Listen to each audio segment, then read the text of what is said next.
It's Sarah, and I am here today with Thursday's community chat. This is, I think, my third week of doing this, and hopefully I've been answering lots of great questions for you guys. If you want to know what we've been talking about, go ahead and look in the Create Move Pilates videos and scroll down a little bit, and you can see our discussions from last week. Remember, I want to hear what you have to say, so please leave something in the comments so that we can talk. Which maybe I want to make sure I can see those. Oh, no, not that. All right. So, today I'm going to be answering 3 questions. What do I need to start doing Pilates? What is the difference between yoga and Pilates? And will Pilates help me lose weight? So these are 3 questions that I get commonly asked when I'm taking on new clients, because there's a lot of clients that come over from the yoga world, a lot of clients that want fitness to lose weight, and a lot of clients are kind of wondering what it takes to do Pilates. So what do I need to start doing Pilates? Question number 1. Nothing. You don't need anything to start doing Pilates. You don't even really need a mat. I guess the only thing that you need to start doing Pilates is a way to learn how to do Pilates. So that could be an in-person teacher, it could be online videos like the Create Move Pilates YouTube channel, and it could be a book. Or some people even use just audio guides. So all you need to start doing Pilates is nothing. A Pilates teacher in a various form. So don't let the idea that you need to have equipment to do true Pilates, whatever that is, to do Pilates. All you need is the floor. And you don't even really need a mat, although if you do have a hardwood floor, you're going to want a little bit of cushion. Now, if you want to start getting fancy with your Pilates, the first thing that you would want to get is a mat. So a mat is really great to get because it gives your spine a little bit of cushion, but it also creates a space for your practice. So it gives you a little definition of where the body should be. It gives you the feeling of coming to your practice. So a mat can be a space in itself to hold for your practice. Now, if you want to get a little more complicated and you're like, oh, I love this Pilates thing, what can I do to make it more exciting and different? You can throw in some props. So the main Pilates props are the Pilates Magic Circle, the Pilates Brick, which is a yoga brick, and TheraBands, and an overball, which, one second. This is an overball. So an overball is just like a medium-sized squishy ball that you can fill and refill. And it's really great for stretching the spine and stretching the low back, making things more complicated. You could hold it between your feet. There's all different kinds of fun things you can do with it. So you don't need anything to do Pilates, but you could have a mat and you could have props.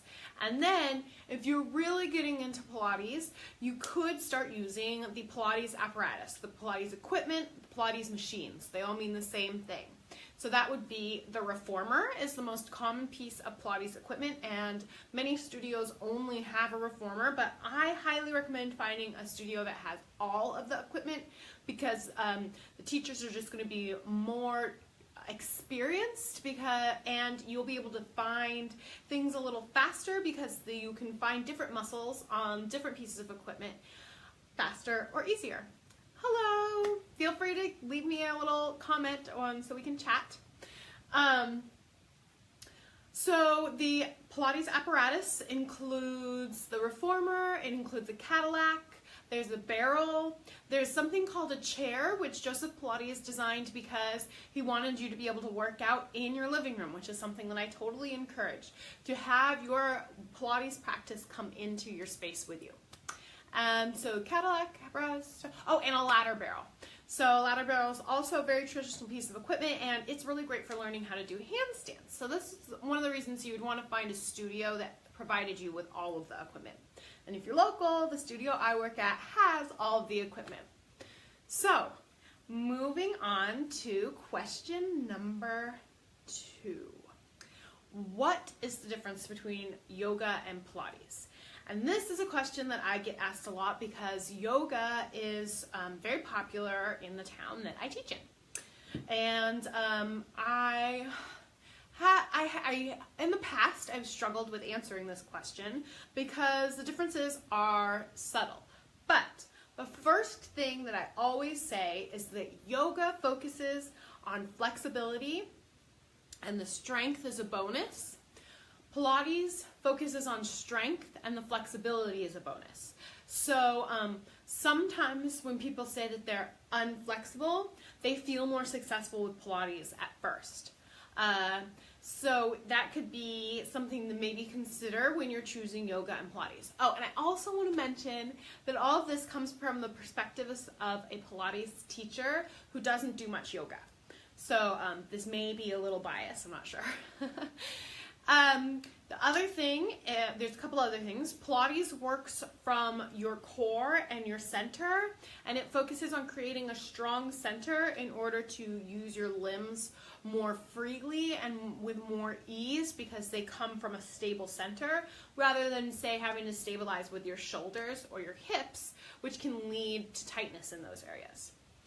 Yoga focuses on the flexibility of the limbs and not so much on finding that solid center, but by being more flexible throughout the limbs and the core rather than finding that tight center.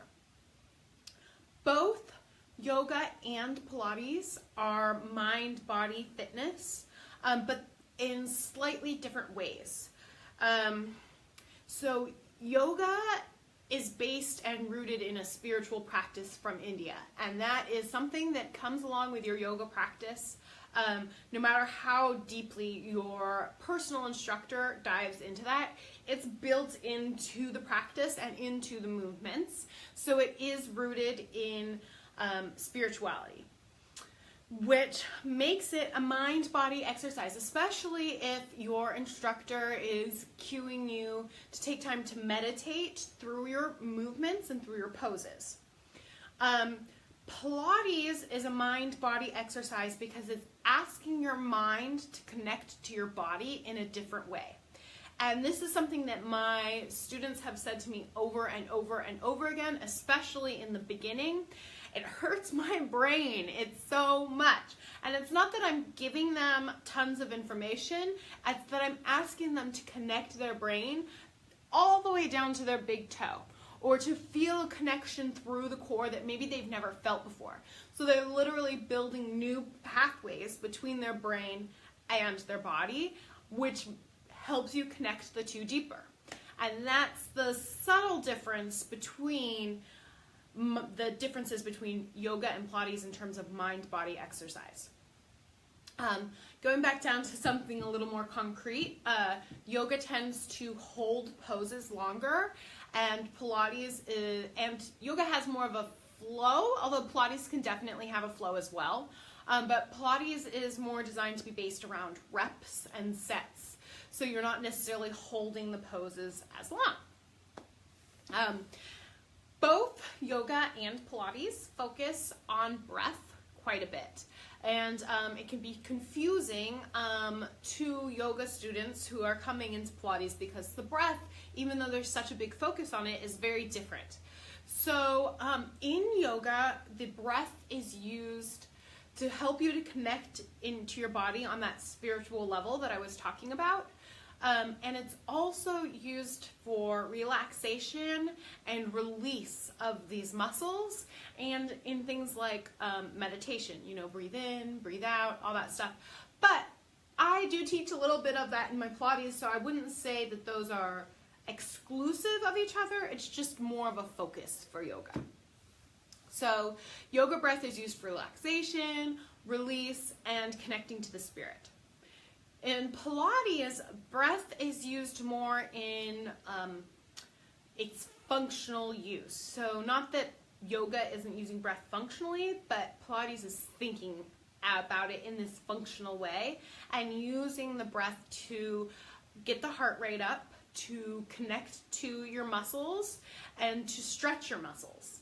and to help with your posture. Because when you're breathing correctly, it actually will help your spine lengthen and stand taller, and it can help stretch your back, and it helps connect it to your core. So we, in Pilates, the Pilates world, that's the we I'm talking about, talks about breath in this slightly different way than they do in the yoga world, and I'm often asking people to connect a little bit more. And if you've done any of my videos, you kind of understand what I'm talking about there. And of course, both yoga and Pilates vary greatly depending upon your teacher. And yoga also has the influence of different practices that developed throughout India. So in Pilates, because Pilates is newer, there hasn't been as defined versions of Pilates, but people do teach Pilates in very different ways. There's classical Pilates, and what I and other teachers are beginning to call modern Pilates, which is more what I teach. Classical Pilates is fully rooted in what Joseph Pilates invented. Modern Pilates takes on modern movements, modern science, and kind of progresses what Joseph had originally intended in his original 36 mat exercises. I think there's 36, maybe it's 34. And so he had a very specific way. He had a certain number of reps, certain order of repetition, and if you've noticed from my classes, I kind of mix it up. I bring in different movements and kind of vary my classes a little bit more. So they both depend, yoga and Pilates, the style that you get depends on your teacher, what school they were trained through, and with yoga, what, not method, but what style that they're teaching. All right, third and final question. Will Pilates help me lose weight? All right, so this is definitely a question I get a lot on my first day. And I always just want to be like, yeah, of course it will. Pilates is totally going to help you lose weight. But it's a little more of a gray area than that. Pilates will totally help you lose weight, especially if you're going from somebody who is not active at all, and now you're adding an activity to your life. You are 100% going to lose some weight and some inches. Because Pilates is focused on toning and strengthening, sometimes the number on that scale doesn't move, but your inches and your shape and your clothing size can change. So it's a little bit of a tricky question. You really, really need more cardiovascular activities than Pilates can provide a beginning student. You can end up getting more cardiovascular with your Pilates, and especially if you start doing Pilates HIIT style workouts, but you need to have that solid base first. So if you're a beginner student, you need to have cardiovascular activities added into your Pilates.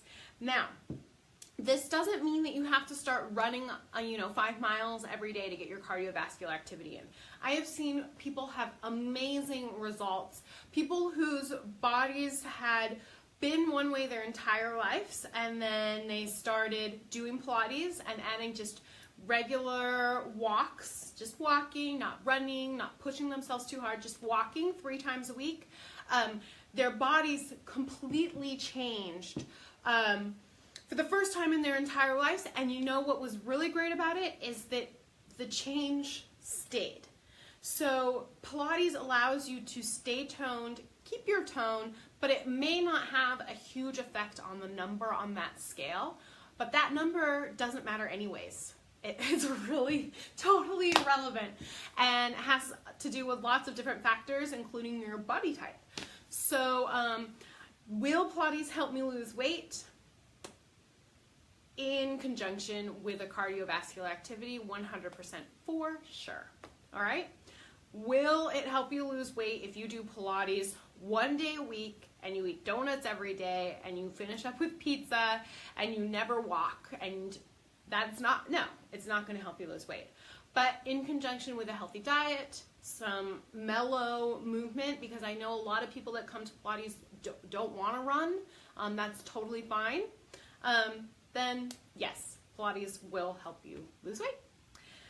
All right, that's really all I had to talk about today. We just covered what do I need to start doing Pilates, what is the difference between Pilates and yoga, and will Pilates help me lose weight? We talked about all of those things in the last, I have no idea what time it is, so last 10 or 15 minutes. I am going to be doing this again next Thursday, hopefully around the same time, probably earlier in the day, because I think I have a student in the evening. So please, if I didn't get to your question today, leave your question in your comments. I'll make sure to answer it next week when I come back here for another Thursday community chat. Thank you so much for joining me, and I hope you're having a fantastic day. Bye.